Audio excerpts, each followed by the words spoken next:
5वां अध्याय। सूची बोले कि पिता के मर जाने पर धुंधकारी ने अपनी माता को ताड़ना दी और कहा कि या तो धन बता दे कि धन कहाँ रखा है, नहीं तो लात से मार डालूंगा। धुंधकारी के इस वचन को सुनकर पुत्र के दुख से दुखित होकर धुंधली कुएं में गिरकर मर गई।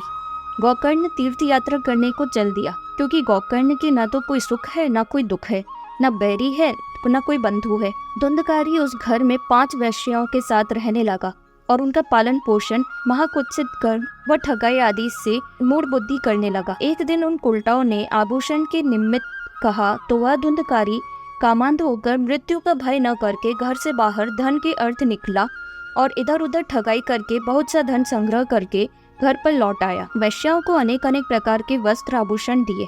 धुंधकारी के अधिकार में बहुत सा धन देखकर उन वैश्याओं ने विचार किया कि यह दुष्ट प्रतिदिन चोरी करके धन हमारे निमित्त लाता है, कभी न कभी राजा इसको पकड़ेगा तो यह सब धन छीन कर इसको मार डालेगा। इस कारण गुप्त रीति से हम ही इस दुष्ट को मार डालें तो अच्छी बात है।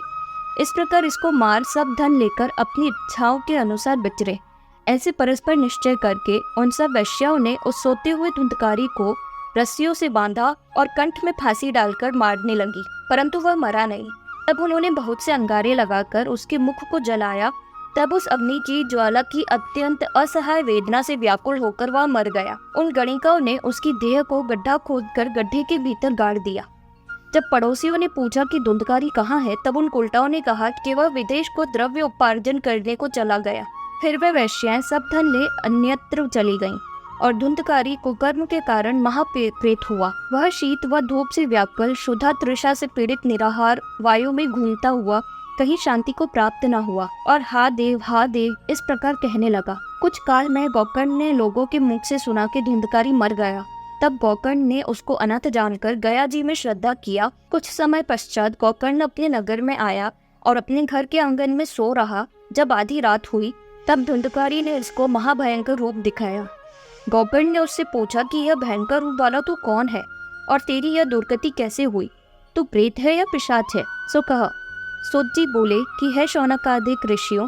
जब इस भांति गोकर्ण ने पूछा तब वह प्रेत चिल्लाकर रोने लगा, परंतु बोलने की सामर्थ्य नहीं हुई। सैन से अपना वृत्तांत समझाया।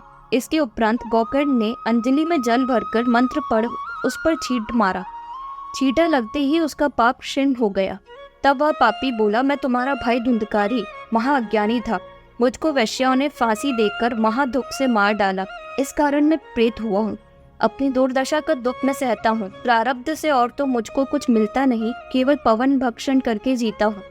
है दयालु बंधु, मुझको इस महासंकट से शीघ्र छुड़ाओ। गोकर्ण बोला कि भाई, तुम्हारे निमित्त मैंने गया जी में पिंड दिए थे, तब भी तुम्हारी मुक्ति नहीं हुई।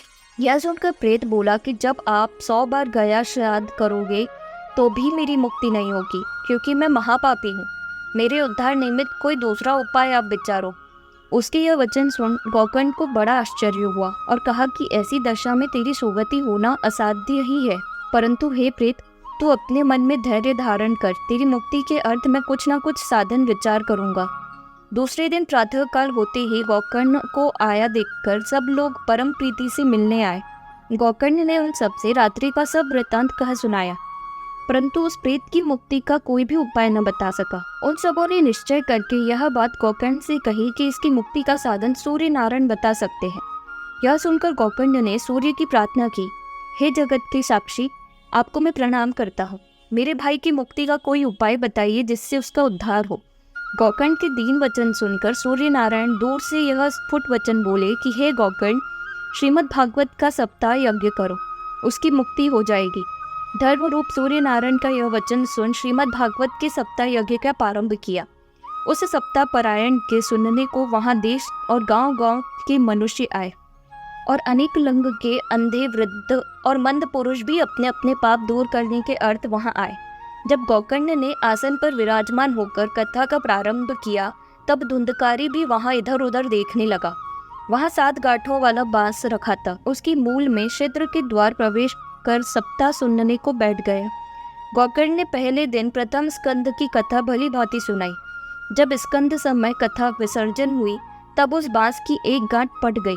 इस प्रकार दूसरे दिन संध्या समय बांस की दूसरी गांठ फट गई। इस प्रकार 7 दिन में 7 गांठें फट गई। श्रीमद् भागवत के 12 स्कंद को सुनते ही धुंधकारी का प्रेतत्व छूट गया। तुलसी की माला धारण किए, पीताम्बर पहिने, मेघ समान श्याम वर्ण मुकुट दिए और मकरकृत कुंडल पहिने उस धुंधकारी ने अपने भाई गोकर्ण के समीप जाए प्रणाम करके कहा कि हे भाई, तुम्हारी कृपा से मैं प्रेत रूपी कष्ट से छूट गया। धन्य है श्रीमद् भागवत की कथा कि जिससे प्रेत पीड़ा का नाश हो जाता है, तथा सप्ताह भी धन्य है जो कृष्ण लोक का दान देने वाला है। संसार रूपी कीचड़ में सने हुए लोगों को धोने में अति चतुर ऐसा जो कथा रूपी तीर्थ है, उसमें जिसका मन स्थिर हो उसकी मुक्ति हो जाती है, यह निश्चय है। इस प्रकार उस पार्षद रूप प्रेत के कहते ही वैकुंठवासी देवताओं सहित अत्यंत दैदीप्यमान एक विमान वहां आया। तब धुंधकारी सब लोगों के देखते उस विमान में जा बैठा। यह देखकर विमानों में बैठे पार्षदों से गोकर्ण ने, यहाँ निर्मल अंतकरण वाले मेरे श्रोताजन बहुत से हैं, उनके निमित्त एक ही स्थान विमान क्यों नहीं ले आए।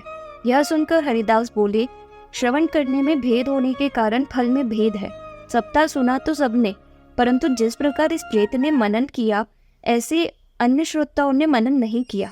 संदेह रहने से मंत्र निष्फल हो जाता है, चित्त व्यग्र रहने से जप निरर्थक हो जाता है, वैष्णव रहित देश हत हो जाता है और अपात्र को दिया हुआ दान हत हो जाता है और अनाचार वाला कुल हत हो जाता है। मन को देशों को जीत कर और कथा में बुद्धि को स्थिर रख कर शुद्ध चित्त होकर कथा के सुनने से फल अवश्य होगा। इस प्रकार कहकर वे सब भगवान के पार्षद वैकुंठ लोक को चले गए। फिर गोकर्ण ने दूसरी बार श्रावण मास में श्रीमद् भागवत की कथा को प्रारंभ किया।